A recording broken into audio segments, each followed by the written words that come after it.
এক মিনিট, মাঝে মধ্যে কথাটা দুঃখের সাথে বলি, যে লন্ডন সফর সাউথ হলে জুমার খুতবা দিয়ে নিচে নামছি, একটা লোক দৌড়িয়ে এসে বলছে আমার ছেলেকে একটু দোয়া করে দেন, আমার ছেলেকে একটু দোয়া করে দেন। তো আমি মাথায় হাত দিয়ে দোয়া করতে দেখি মাথার এইখানে চুল কাটা আছে, 3টা দাগ দেওয়া আছে। তা আমি মনে করছি ওর মা মনে হয় চুল ছেঁটে দিচ্ছিল, ছেলে মনে হয় বিরক্ত করছিল, তাই এরকম দাগ হয়ে গেছে। তো এখন নেমে বাম দিকে সরতেই দেখি সাইনবোর্ডে দাগ। আমি বললাম ইন্না লিল্লাহি ওয়া ইন্না ইলাইহি রাজিউন। লন্ডনে এসেছি উপার্জন করে খেতে, আদর্শ বিক্রি করতে আসিনি, অসম্ভব। সকালে নাস্তা করতে ঢুকছি, ছেলে বের হচ্ছে ঘর থেকে, আর চাচা বাড়িতে ঢুকছে। তো সকালবেলা তো ছেলে বলছে গুড মর্নিং, চাচা বলল গুড মর্নিং। আমি বললাম দুঃখিত, আদর্শ বিক্রি করতে আসেনি। ছেলে বলবে আসসালামু আলাইকুম, আপনি বলবেন ওয়ালাইকুম আসসালাম। এক গ্লাস পানি দিলে আমি বললাম থ্যাংক ইউ, আপনি বললেন জাজাকাল্লাহ খায়ের। আমার শিষ্টাচারের দাম আছে, ওর শিষ্টাচারের 5 পয়সা দাম নেই। আমার মেয়ে স্কিন পায়জামা পরতে পারে না, এই জান্নাতে যাবে না। আমার মেয়ে কপালে টিপ দিতে পারে না, আমার মেয়ে নখে নেইল পালিশ দিতে পারে না, আমার মেয়ের নখ বড় হতে পারে না। সব নবীর বৈশিষ্ট্য 10টি, সব নবীর বৈশিষ্ট্য 10টি, সব নবীর শিষ্টাচার 10টি। 1, দাড়ি বড় করা, কাটা হবে না, ছাঁটা হবে না। 2, মুছ কেটে ফেলতে হবে, চেঁচে ফেলতে হবে না। 3, অজু গোসলের সময়, পেশাব পায়খানার সময় পানি দিয়ে পবিত্রতা অর্জন করতে হবে। ওদের টয়লেটে পানি থাকে না, ওদের টয়লেটে পানি থাকে না। বার্মিংহামে গেছি সাইদকে সাথে করে, তো এখন আমি বলছি সাইদ টয়লেটে যেতে হবে, যে বলছে ওস্তাদজির টয়লেটে পানি নেই। যে বলো কি, তাহলে পবিত্রতা, বলে টিস্যু দিয়ে পবিত্রতা অর্জন করতে হবে। ওর বৈশিষ্ট্যের সাথে আমাদের বৈশিষ্ট্যের কোনো মিল নেই। ওরা আফসোস করে বলেছিল, ধিক্কার দিয়ে, ঘৃণা করে, আফসোস করে নয়, ঘৃণা করে বলেছিল সালমান ফার্সি জি তোমার নবী বড় মানুষ। ছি, কে বলেছে বড় মানুষ? আরে ও পেশাব করা শিখায়, ও পায়খানা করা শিখায়, ও বলে যে বাম হাতে পানি খরচ করতে হবে, পেশাব পায়খানা শিখায় যে সে বড় মানুষ? এটা কথা হলো? তখন সালমান ফার্সি বলছেন জি আমার নবী বলেছেন পেশাব পায়খানায় বসলে কেবলার ব্যাপারে বিবেচনা করতে হবে।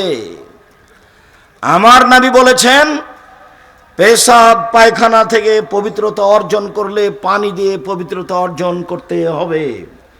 আমার নবী মুহাম্মদ সাল্লাল্লাহু আলাইহি ওয়াসাল্লাম বলেছেন পানি না থাকলে 3টি ঢেল ব্যবহার করতে হবে। আমার নবী বলেছেন ডান হাতে পবিত্রতা অর্জন করা যাবে না, বাম হাত দিয়ে করতে হবে। আমার নবী মুহাম্মদ সাল্লাল্লাহু আলাইহি ওয়াসাল্লাম বলেছেন হাড় হাড্ডি দিয়ে পবিত্রতা অর্জন করা যাবে না, গোবর দিয়ে পবিত্রতা অর্জন করা যাবে না, মাটি দিয়ে পবিত্রতা অর্জন করা যাবে, করতে হবে। এর নাম শিষ্টাচার, এর নাম শিষ্টাচার। মুহাম্মদ সাল্লাল্লাহু আলাইহি ওয়াসাল্লামের শিষ্টাচারের দাম আছে। বিবাহ পড়াতে হবে মুহাম্মদ সাল্লাল্লাহু আলাইহি ওয়াসাল্লামের শিষ্টাচারে। মেয়ের কাছে বিবাহ পড়াতে যেতে হবে না। মেয়ের কাছে, কুষ্টিয়া জেলাতে মেয়ের কাছে বিবাহ পড়াতে যায়, চ্যাংড়া ছুল্লু বরের কাছ থেকে দৌড়িয়ে উঠে যায় ওখানে, আর মেয়েটার কাছে গিয়ে বলে এত টাকা নগদ, এত টাকা বাকি, অমুক তোমাকে বিবাহ করতে এসেছে, তুমি তাকে স্বামী সত্ত্বে কবুল করো। তখন ও বলে কবুল করলাম। 3 বার বলে, তারপর পুরুষের বৈঠকে আসে, এই ছেলে চলে যায় রংপুর, গাইবান্ধা, গোবিন্দগঞ্জ, এরকম বৈঠকে। ওরা ভিতরে গেছে, তারপরে এসেছে এখানে, যেখানে বর বসে আছে। বর কিভাবে বসে আছে এ দেখো।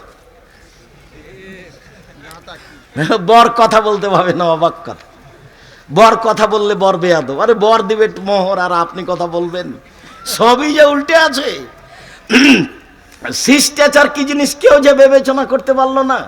এবার মহিলার ওখান থেকে এসে সবাই দাঁড়িয়ে আছে, তো যারা বসে আছে তারা বলছে আপনারা কে? তখন বলছে আমরা এই বিবাহের উকিল। মেয়ে কবুল করেছে? জি করেছে। আপনারা শুনেছেন? জি শুনেছি।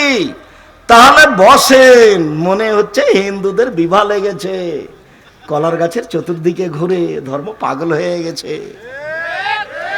অবাক কথা, গোটা বৈঠক বলছে বসেন। কারো 5 পয়সা দাম নেই। মেয়ের বাপ বিবাহ দিবে আগে থেকে আলোচনা হয়ে আছে, মানে ফাইনাল হয়ে আছে, কোনো সমস্যা নেই। এরপরেও মেয়ের বাপ যদি যায় একাই যাবে যেখানে মেয়ে আছে। আম্মু বিবাহ পড়াতে যাচ্ছি, যাবে। আম্মু বিবাহ পড়াতে যাচ্ছি, হেসে উঠেছে, যাবেন। আম্মু বিবাহ পড়াতে যাচ্ছি, চুপ আছে, যাবেন। আম্মু বিবাহ পড়াতে যাচ্ছি, কেঁদে উঠেছে, বিবাহ পড়ানো যাবে না, এটা বাতিল। বরকে সামনে রেখে দুজন সাক্ষী রেখে আগে খুতবা হবে, তারপর মেয়ের বাপ বলবে আমার মেয়ে খালেদা এত নগদ এত বাকিতে তোমার সাথে বিবাহ বন্ধনে আবদ্ধ হতে রাজি, তুমি তাকে স্ত্রী হিসেবে কবুল করো। ও বলবে কবুল করলাম, এর নাম বিবাহ। দুইজন সাক্ষী শুনবে। গুরুত্বপূর্ণ কথা 3 বার বলা যায়। আমার মেয়ে এত নগদ বাকিতে তোমার সাথে বিবাহ বন্ধনে আবদ্ধ হতে রাজি, তুমি তাকে স্ত্রী হিসেবে কবুল করো। ও বলবে কবুল করলাম, আবার বলবে আমার মেয়ে রাজি, তখনও বলবে তুমি কবুল করো, তখনও কবুল বলবে কবুল করলাম, এর নাম বিবাহ। বারাকাল্লাহু লাকা ওয়া আলাইকুম আমার জামা বয়নাকুমা ফি খায়রিন, দোয়া পড়ে বৈঠক শেষ করবে, তার নাম ছিল বিবাহ। নিয়ম নীতি সব উল্টে গেছে। শিষ্টাচার বলে কোনো জিনিস নাই। সালাম দিয়ে বাড়িতে ঢুকতে হবে শিষ্টাচার, বের হতে হবে সালাম দিয়ে শিষ্টাচার, ডান পায়ের জুতো আগে পরাতে হবে শিষ্টাচার, বাম পায়ের জুতো আগে খুলতে হবে, তার নাম শিষ্টাচার। ইসলাম ধর্ম পুরোটাই শিষ্টাচার। মানুষের সামনে কথা বলতে হবে আসসালামু আলাইকুম আগে বলতে হবে, তারপর কোনো কথা বলবে, এর নাম শিষ্টাচার। উঠে বলছে বিসমিল্লাহির রহমানির রহিম, এটা শিষ্টাচার নয়। সম্মানিত দিনী ভাই বোন, তোমাদের সাথে 2টি কথা ছিল, এইটুকু বলার পরে এবার গুরুত্বপূর্ণ কথায় আসছি। সম্মানিত দিনী ভাই বোন, আমরা সংক্ষিপ্ত আলোচনায় সিয়াম ব্যবহার করব, রোজা নয়। রোজা শব্দের অর্থ হলো উপবাস থাকা, সিয়াম শব্দের অর্থ হলো বিরত থাকা। ফজরের আজান থেকে নিয়ে সূর্য ডুবা পর্যন্ত খাওয়া পান করা, স্ত্রী মিলন, যাবতীয় অপছন্দ কর্ম থেকে বিরত থাকার নাম হলো সিয়াম। আর যারা জি না শুনুন, বিরত থাকার নাম সিয়াম, বিরত থাকার নাম সিয়াম। রোজা মানে হলো উপবাস থাকা। অতএব সম্মানিত দিনী ভাই বোন, আমি আপনাকে বিষয়ে অতীব গুরুত্বপূর্ণ কথাটি পেশ করতে গিয়ে বলছি, ইবাদতের জগতে ভিন্ন ধরনের ব্যতিক্রম ইবাদত হলো সিয়াম, যার কোনো ইবাদতের সাথে মিল নেই, যার কোনো ইবাদতের সাথে মিল নেই, তার নাম হলো সিয়াম। 1 মিনিট। উমামা বাহিলি রাদিয়াল্লাহু তাআলা আনহু বলেন, আমি আল্লাহর নবীকে বললাম মরনি বে আমালিন, আল্লাহর নবী আপনি আমাকে একটু আমলের কথা বলেন, আমি আমল করলেই জান্নাতে চলে যাব। তখন আল্লাহ রাসূল বললেন, উমামা আলাইকা বিসম ফাইনুলাম ইদলালাহু, তুমি সিয়াম পালন করো। ইবাদতের জগতে সিয়ামের সমপর্যায়ের কোনো ইবাদত নেই।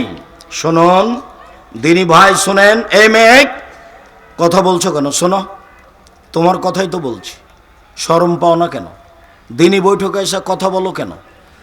আপনি আমার দিনী বোন, আপনাকে আমি বলি, আরেকজন মহিলা যদি আপনার গায়ের উপর দিয়ে উঠে চলে যায়, আপনি মুখ খুলবেন না, একবারে চুপচাপ থাকবেন, মুখখান বন্ধ করে রাখবেন। যাক, আর একজন আপনার গায়ের উপর দিয়ে চলে যাক, তবু আপনি মুখ খুলবেন না। এই ছেলে, এটার নাম সিয়াম, এটা হলো হজ। হজ এবাদত সিয়ামের সমপর্যায়, জি না। এটা হলো সিয়াম, এটা হলো সালাত, নামাজ। নামাজ হলো সিয়ামের সমপর্যায় এবাদত, জি না।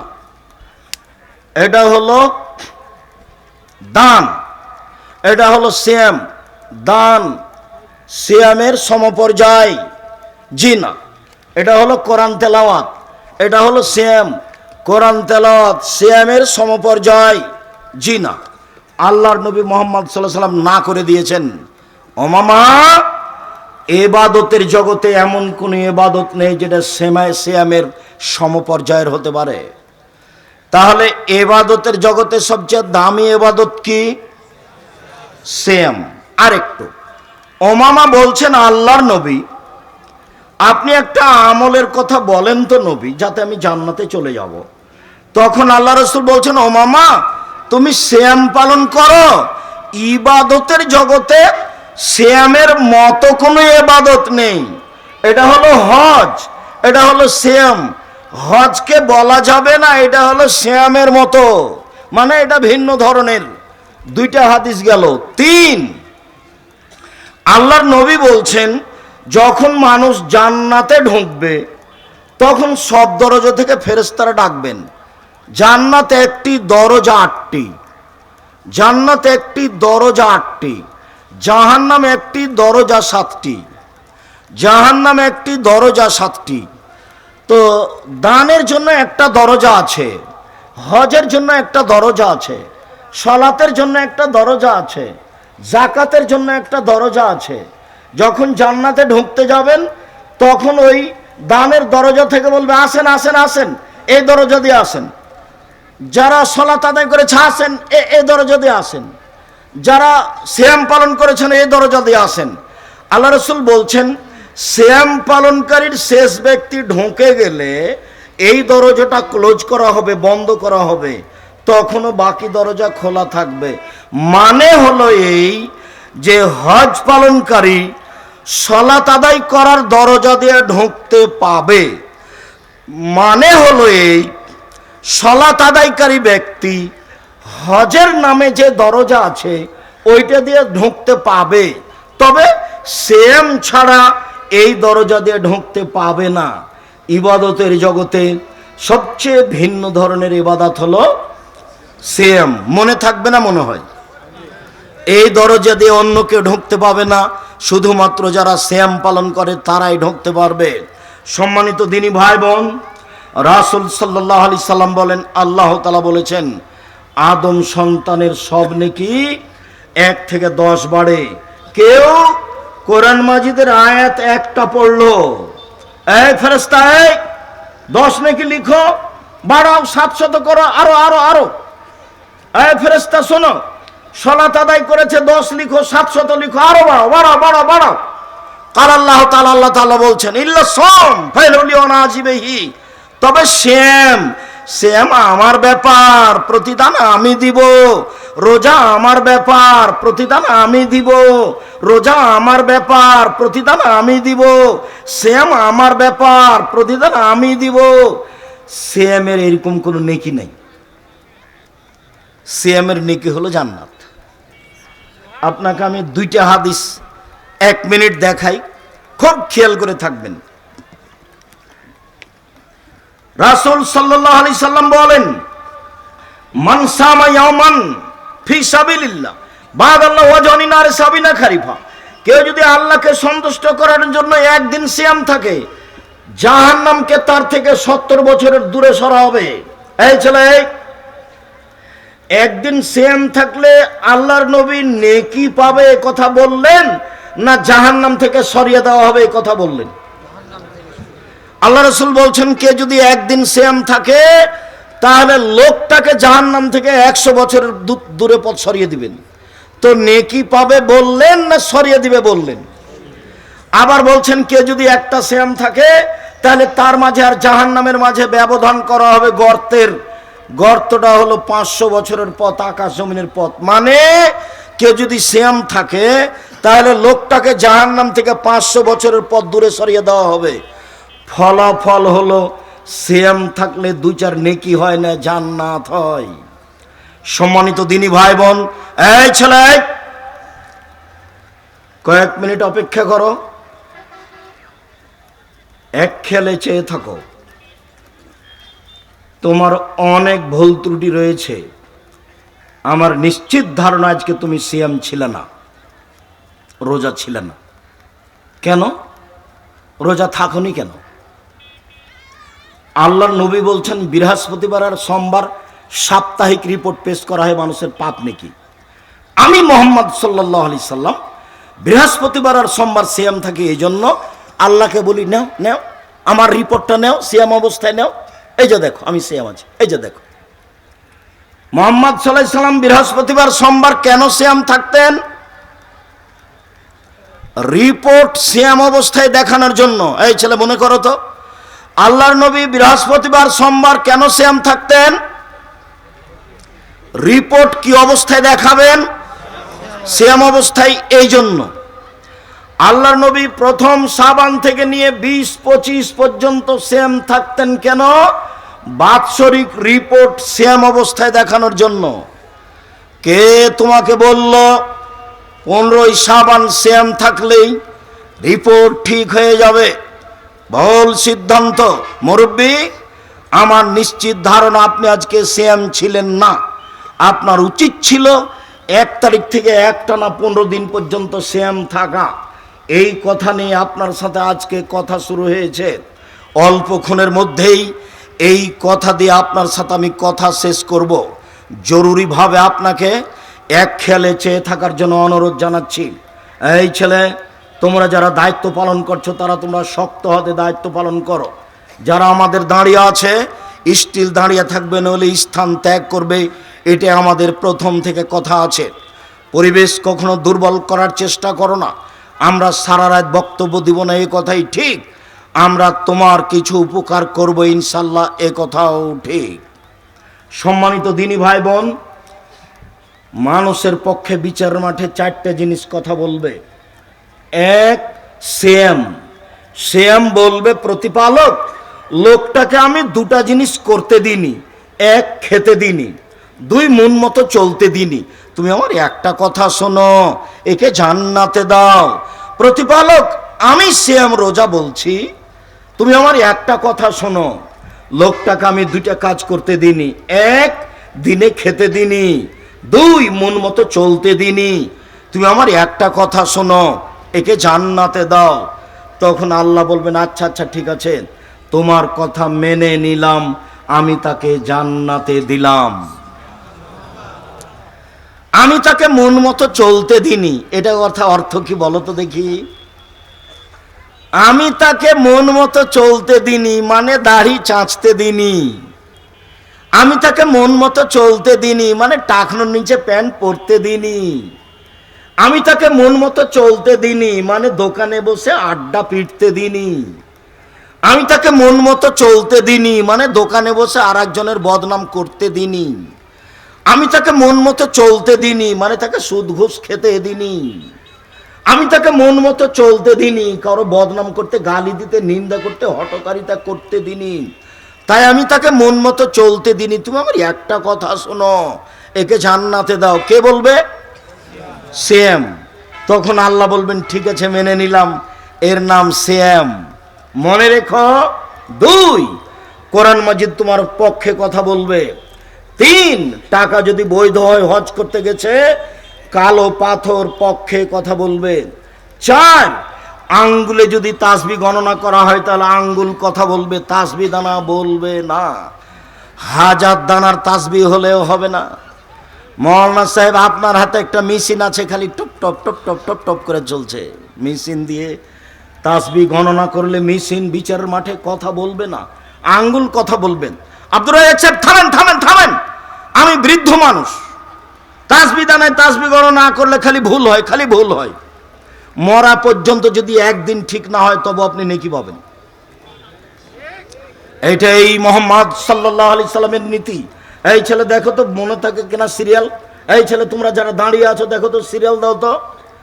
4টে জিনিস মানুষের পক্ষে কথা বলবে বিচারের মাঠে। 1, সিয়াম। 2, কোরআন মাজিদ বলবে কেন শুধু? আচ্ছা, কোরআন মাজিদ, কোরআন মাজিদ শরীফ নয়, কোরআন মাজিদ। 3, কালো পাথর, ছোট ছোট ছেলে মেয়ে এখানে আসবে না। 4, হাতের আঙ্গুল। 4টে। 1, সিয়াম। 2, কোরআন তেলাওয়াত। 3, কালো পাথর। 4, আঙ্গুল। যে আঙ্গুলে তাসবি গণনা করে। এটা বাড়ি যেতে হবে বলতে হবে, বাড়ি যেতে হবে বলতে হবে। যাওয়ার সময় বলতে হবে। এইবার সম্মানিত দিনী ভাই বোন, আল্লাহর নবী মুহররমের 10 তারিখে সিয়াম থাকলেন এবং সিয়াম রাখার জন্য আদেশ করলেন। তখন সাহাবীগণ বললেন, কেমন কথা হলো? ইহুদি খ্রিস্টানেরা মুহররমের 10 তারিখকে বড় মনে করে, আর আপনি বলছেন দিনরাত তাদের বিরোধিতা করতে হবে। আমরা মুহররমের 10 তারিখে কেন সিয়াম থাকবো না? আপনি বলছেন তাদের বিরোধিতা করতে হবে। আল্লাহ রসুল বললেন, শোনো, লাইন বাকাইতো লাকাবিনিল্লাহ সুমান্নাত তাসিয়া, সামনে বছর বেঁচে থাকলে 9 তারিখ সিয়াম থাকবো। 9 তারিখ হবে তাদের বিরোধিতা, আর 10 তারিখ হবে আল্লাহর শুকরিয়া। মুহররমের 10 তারিখে আল্লাহ ফেরাউনকে ডুবিয়ে দিয়েছেন, তার সম্প্রদায়কে ডুবিয়ে দিয়েছেন।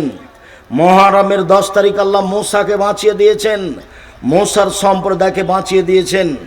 মূসা শুকরিয়া আদায়ের জন্য মুহররমের 10 তারিখে সিয়াম থাকতেন। আমি মুহাম্মদ সাল্লাল্লাহু আলাইহি সাল্লাম মূসার সুন্নাতকে পালন করার ব্যাপারে বেশি হক রাখি।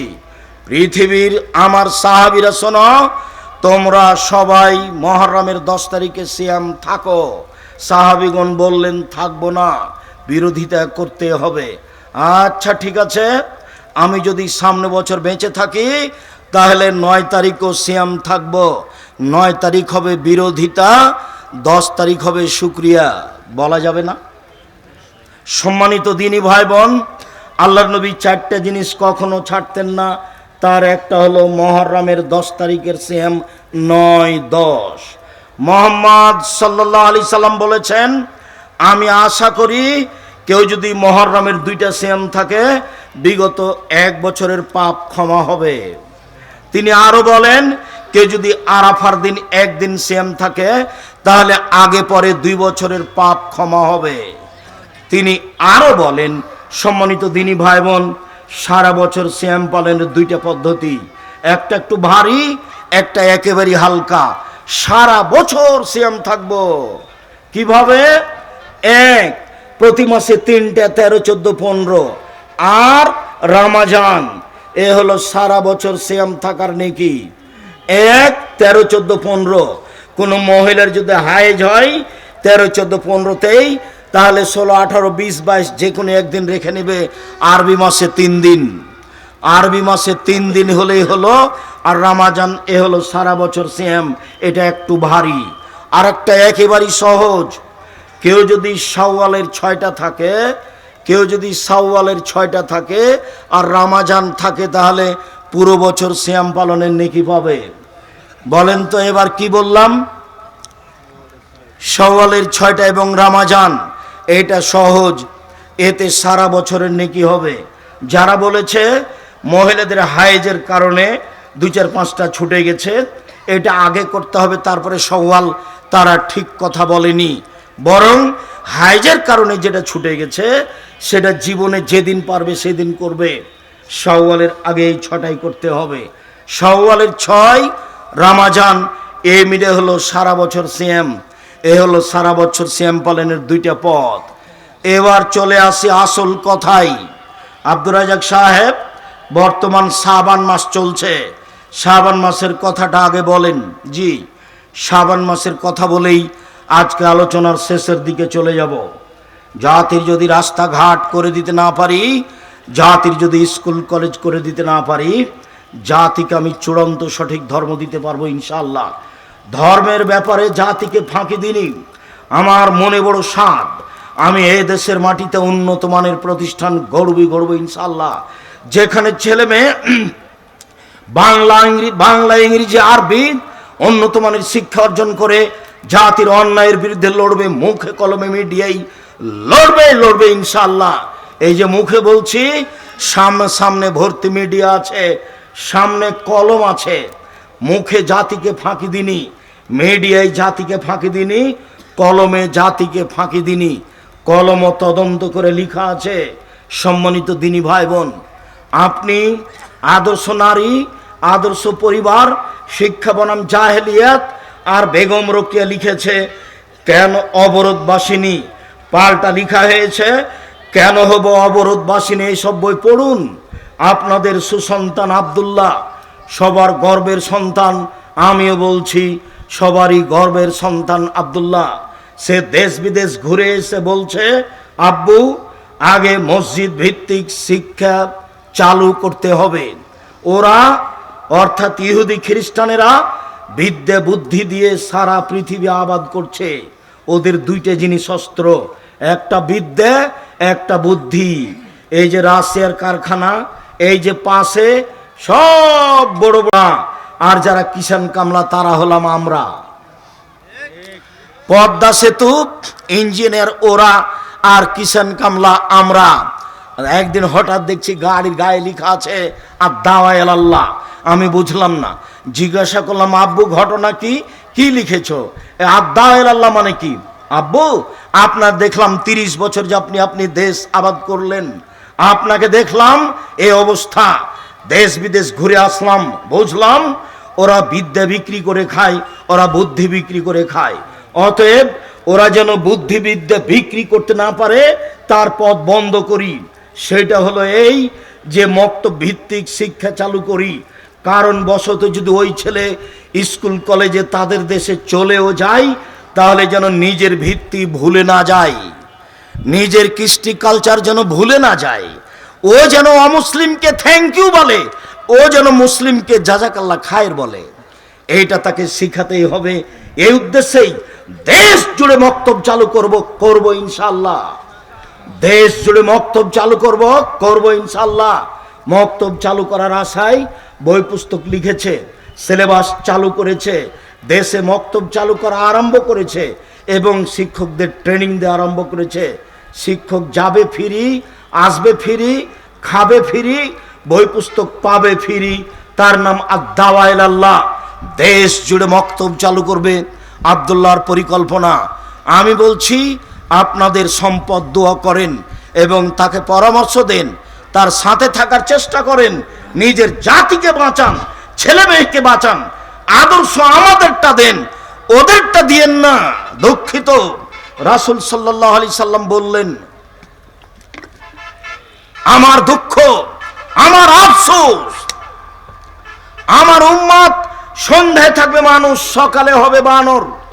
আমার উম্মত সন্ধ্যায় থাকবে মানুষ, সকালে হবে শুকুর। এটা আমার আফসোস। মনে রাখবেন, একটা প্রাণীর নাম বানর। বানর সবচেয়ে অনুকরণীয় প্রাণী, ও আর একজনের অনুকরণ করতে পারে। যেদিন আমার উম্মত ইহুদি খ্রিস্টানের অনুকরণ করবে, সেদিন আমার উম্মত সন্ধ্যায় থাকবে মানুষ, সকালে হবে বানর। আমার উম্মত সন্ধ্যায় থাকবে মানুষ, সকালে হবে বানর। আর একটা পৃথিবীতে প্রাণী আছে যার নাম শুকুর, সোর। হিতাহিত জ্ঞান নেই যার, তার নাম সোর। অনুভূতি শক্তি নেই যার, তার নাম সোর। কোনো গতিবিধি নেই যার, তার নাম শুকুর। একটা গরুর গতিবিধি আছে, এই ছেলে এখানে ঘাস উঁচু হয়ে আছে, নিচে গোবর আছে, এই ঘাস গরুতে খাবে না। বোঝা যায়নি? তার মানে গরুর অনুভূতি আছে। বলতো অনুভূতি নেই কোন প্রাণীর? শুকুর, সোরের। যেদিন আমার উম্মত অনুভূতিহীন হয়ে যাবে, সব কিছু বাদ দিয়ে তাদের কৃষ্টি কালচার নিয়ম নীতি নিবে, সেদিন আমার উম্মত সন্ধ্যায় থাকবে মানুষ, সকালে হবে সোর। এটাই আমার দুঃখ, এটা আমার আফসোস। হাজারো পুরুষ নারী এমন হবে, তিনি বললেন না কুকুর শ্রীগাল, তিনি বললেন না সাপ ব্যাং, তিনি বললেন বানর, তিনি বললেন শুকুর। আফসোস করে বললেন, তাই তো আমার মেয়ে স্কিন পায়জামা পরেছে, তাই তো আমার মেয়ে মাঠে নেমেছে, তাই তো আমার ছেলে উপরে চুল রেখেছে, চতুর্দিক কেটে ফেলেছে, তাই তো আমার ছেলে গেঞ্জি গায়ে দিয়েছে। পিছন দিকে লেখা আছে 47, পিছন দিকে লেখা আছে 10। ওর 10 দেখতে দেখতে দেখতে কি নামাজ আমার শেষ, আমি নামাজই হয়নি। এমন সাইজে 10 লেখা আছে। এর নাম ইহুদি খ্রিস্টান। আল্লাহর নবীকে বললেন, ওসামা, আচ্ছা আল্লাহর নবী, আপনি শাবান মাসে এত বেশি সিয়াম থাকেন কেন? কেন থাকেন? অন্য মাসে তো এত সিয়াম থাকেন না। তখন আল্লাহ রসুল বলছেন, শোনো, শাবান একটা মাস, রজব ও রমাজানের মাঝে, শাবান একটা মাস, রজব ও রমাজানের মাঝে তুরফাউল আমালু ফিহা ইলা রাব্বিল আলামিন, বাৎসরিক রিপোর্ট এই মাসে পেশ করা হয়। ওয়ানা উহিব্ব, আমি ভালোবাসি, ইরফা আমালি ওয়ানা সাইম, আমার রিপোর্ট দেওয়া হোক তখন আমি সাইম, আমি ভালোবাসি আমার রিপোর্ট দেওয়া হোক তখন আমি রোজাদার। শোনো, শাবান একটা মাস, রজব ও রমাজানের মাঝে, এই মাসে মানুষ গাফেল থাকে, এই মাসে বাৎসরিক রিপোর্ট পেশ করা হয়।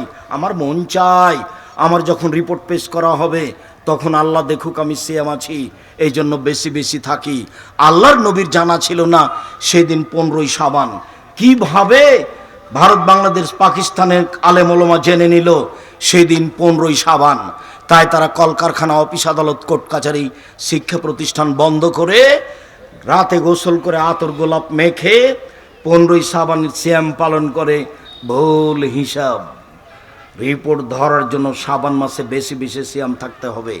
আজ থেকেই শুরু করতে হবে, 15, 20টা, 25টা সিয়াম পালন করার চেষ্টা করতে হবে। সম্মানিত দিনী ভাই বোন, আপনাকে আমি নফল সিয়াম পালনের জন্য অনুরোধ জানাচ্ছি। 1, বৃহস্পতিবার সোমবার, 2, মহরমের 2টা, 3, আরাফার 3টা, 4, প্রতি মাসে 3টা, 5, শাওয়ালের 6টা, 6, জুলহিজ্জার প্রথম 9টা, 7, শাবানের একটানা 15টা। 15ই শাবানে যা কিছু হয় সব মিথ্যা কথা, জাল হাদিস। বেঁচে থাকার চেষ্টা করুন, একাধিক সহিহ হাদিস, একটানা 15 দিন মর্মে আপনাকে সিয়াম পালনের অনুরোধ জানাচ্ছি। সম্মানিত দিনী ভাই বোন, আমরা আলোচনার শেষে এসে সকলকে অনুরোধ জানাচ্ছি, আপনারা আজকের বিষয়টি অতীব গুরুত্ব সহকারে দেখে নিজের জীবনে, পরিবারের জীবনে বাস্তবায়ন করবেন বলে আশাবাদী। এবং যাওয়ার সময় সবাই বই পুস্তকগুলো সাথে নিয়ে যাবেন, কেউ খালি যাবেন না। আব্দুল্লাহ লিখা বই আছে মিন্নাতুল বারি, আর ফেকা শিক্ষার জন্য বই আছে ফিকহুস সালাফ, অতীব গুরুত্বপূর্ণ বই। আর খালি যাবেন না কেউ, অন্তত একটা আল ইতিসাম পত্রিকা হাতে করে যাবেন। আর আমাদের এই ছেলেটা এজেন্ট, কোথায় জানো? আল ইতিসাম পত্রিকার এজেন্ট এই ছেলেটা। তোমার নাম কি? আমার নাম মোহাম্মদ মানিক সিদ্দিক। মানিক সিদ্দিক। এই গ্রামের সাথে যোগাযোগ করুন। আমি সকল দিনী ভাই বোনকে আল ইতিসাম পত্রিকা সংগ্রহের জন্য অনুরোধ জানাচ্ছি। আপনাদের টাকা খরচ করে, লক্ষ লক্ষ টাকা খরচ করে এই কাজ করা হয় মর্মে সকল দিনী ভাই বোনকে স্টেজের ডান দিক থেকে বইগুলি নেওয়ার জন্য অনুরোধ জানাচ্ছি। আমার দিনী বোনদেরকে অনুরোধ জানাচ্ছি, কেন নির্যাতন, কি তার প্রতিকার, কেন হব অবরোধবাসিনী, সাথে সাথে শিক্ষা বনাম জাহেলিয়াত, এই বইগুলি সংগ্রহ করার জন্য অনুরোধ জানাচ্ছি। এই বলে আজকের কথা এখানে শেষ করলাম। সুবহানাকাল্লাহুম্মা ওয়া বিহামদিকা আশহাদু আল্লা ইলাহা ইল্লা